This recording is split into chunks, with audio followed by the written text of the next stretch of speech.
Hello दोस्तों, कैसे हैं आप। दोस्तों, आप वर्ग 1, 2 और 3 की तैयारी कर रहे हैं तो बेस्ट बुक्स की जानकारी मैंने वीडियो के डिस्क्रिप्शन में दे दी है। दोस्तों, आज बात करने वाले हैं आपके वर्ग 1, 2, 3 की पात्रता परीक्षा को लेकर। साथ में दोस्तों, माननीय सुप्रीम कोर्ट में कल क्या सुनवाई हुई, क्या कहा टेट एग्जाम को लेकर जो कि शिक्षकों को पास करना है, जो अभी स्कूलों में कार्यरत हैं। दोस्तों, साथ में हमारे ओबीसी भाई बहनों की सुनवाई में क्या निकल के सामने आया वो भी आज शेयर करने वाले हैं। साथ में बात करेंगे वर्ग 3 के रिजल्ट फिर से अपडेट हो सकता है क्या। दोस्तों, मध्य प्रदेश से दायर रिव्यू याचिका पर कल सुनवाई हुई सुप्रीम कोर्ट में। यहाँ पर आप देखेंगे तो शिक्षा की गुणवत्ता पर सुप्रीम कोर्ट सख्त रुख। सुप्रीम कोर्ट में टेट मामले की सुनवाई। शिक्षकों के लिए 1 सितंबर 2027 तक का समय, लेकिन टेट अनिवार्य। दोस्तों, पूरी अपडेट देखें हम। सुप्रीम कोर्ट में आज इन सर्विस शिक्षकों के लिए शिक्षक पात्रता परीक्षा टेट को अनिवार्यता को लेकर अहम सुनवाई हुई। इस मामले में उन शिक्षकों से जुड़ा है जो पहले से नौकरी कर रहे हैं लेकिन टेट पास नहीं हुए। सुनवाई जस्टिस श्री दीपांकर दत्त की अध्यक्षता वाली बेंच कोर्ट नंबर 8 में हुई। सुनवाई के दौरान माननीय न्यायालय का रुख काफी सख्त नजर आया। जस्टिस श्री दीपांकर दत्त ने स्पष्ट शब्दों में कहा, शिक्षा की गुणवत्ता के साथ कोई भी समझौता नहीं किया जा सकता। पुराने शिक्षक प्री 2010 की स्थिति। वरिष्ठ अधिवक्ता श्री अभिषेक मनु सिंघवी, श्री मुकुल रोहतगी और श्री सलमान खुर्शीजी ने तर्क दिया है कि पुराने शिक्षकों के इस दायरे से बाहर रखना चाहिए। राहत की डेडलाइन और भविष्य का खतरा।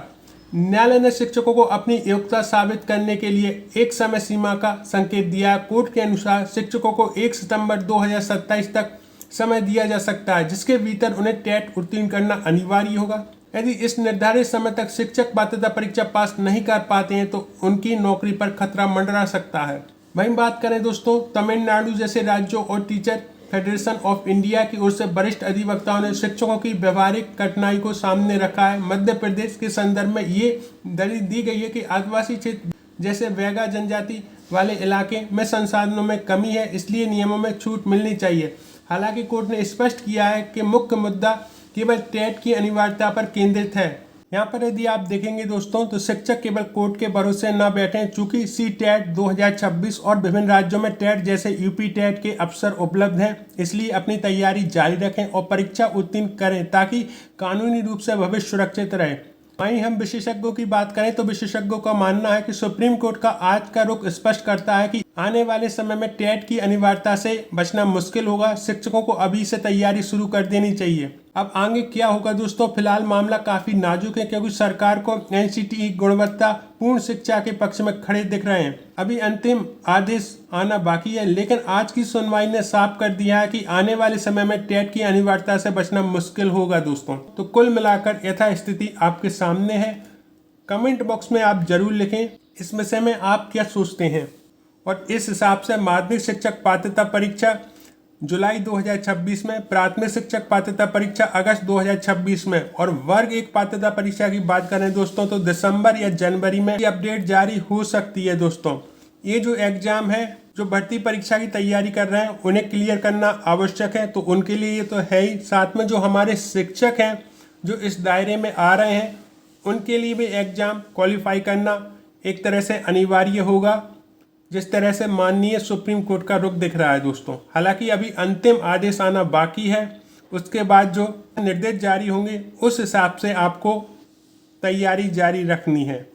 वहीं दोस्तों, ओबीसी वर्ग के 27% आरक्षण पर सुनवाई हुई दोस्तों। यहाँ पर आप देखेंगे तो सिर्फ जनसंख्या के आधार पर नहीं कह सकते कि ओबीसी आरक्षण बढ़ेगा। ओबीसी वर्ग का आरक्षण बढ़ाकर 27% किए जाने को चुनौती। मध्य प्रदेश हाईकोर्ट के चीफ जस्टिस श्री संजीव सचदेवा व जस्टिस श्री विनय शराब की युगल पीठ के बुधवार को अन्य पिछड़ा वर्ग ओबीसी आरक्षण मामले के दायर 86 याचिकाओं पर सुनवाई दिवसीय अंतिम स्तर की सुनवाई शुरू हुई है। सर्वप्रथम सामान्य वर्ग की ओर से ओबीसी आरक्षण के विरोध में तर्क दिए गए।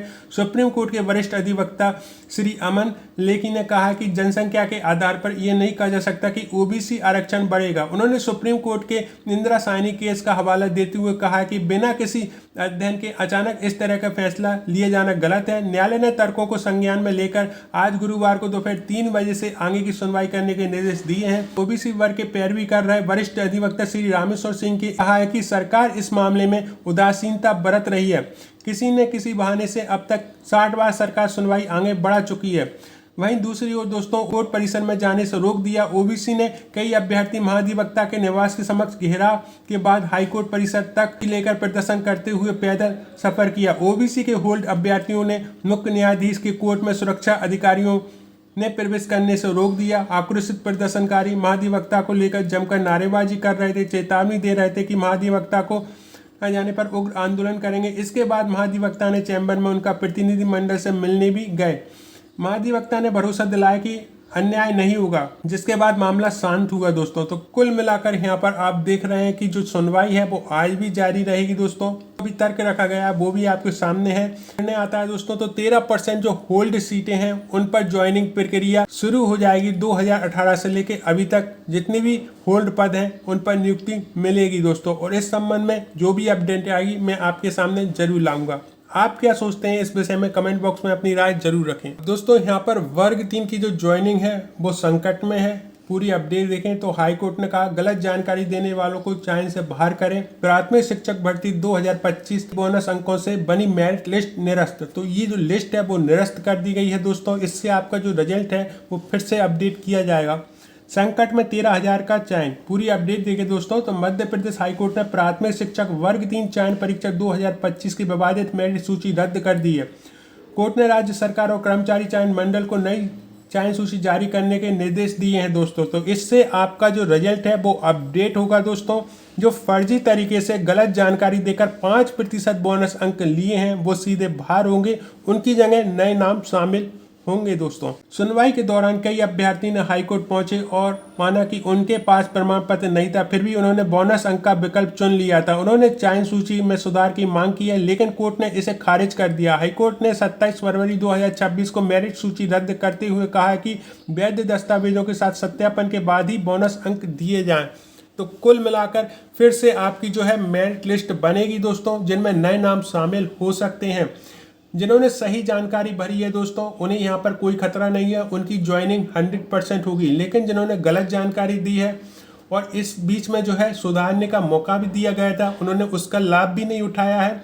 अब जो है माननीय हाई कोर्ट ने स्पष्ट कहा है कि जो मेरिट सूची बनी है उसे निरस्त किया जाए, जिसमें दोस्तों थोड़ा सा समय लग सकता है। आपकी ज्वाइनिंग होगी, जल्दी होगी, लेकिन अब जो है नई मेरिट लिस्ट बनेगी, आपका रिजल्ट फिर से अपडेट होगा दोस्तों, जिससे जो ऐसे अभ्यर्थी जिन्होंने गलत जानकारी दी है वो बाहर होंगे और जिन्होंने सही जानकारी दी है उन्हें कोई खतरा नहीं है। और इसके साथ साथ इसमें नए नाम भी शामिल हो सकते हैं दोस्तों। आपके कोई सवाल हो तो कमेंट बॉक्स में लिखें, मैं उन्हें जरूर क्लियर करूंगा अगली वीडियो में। ये वीडियो एक सूचना मात्र था, आपने इसे देखने के लिए तक कीमती समय दिया उसके लिए दिल से धन्यवाद।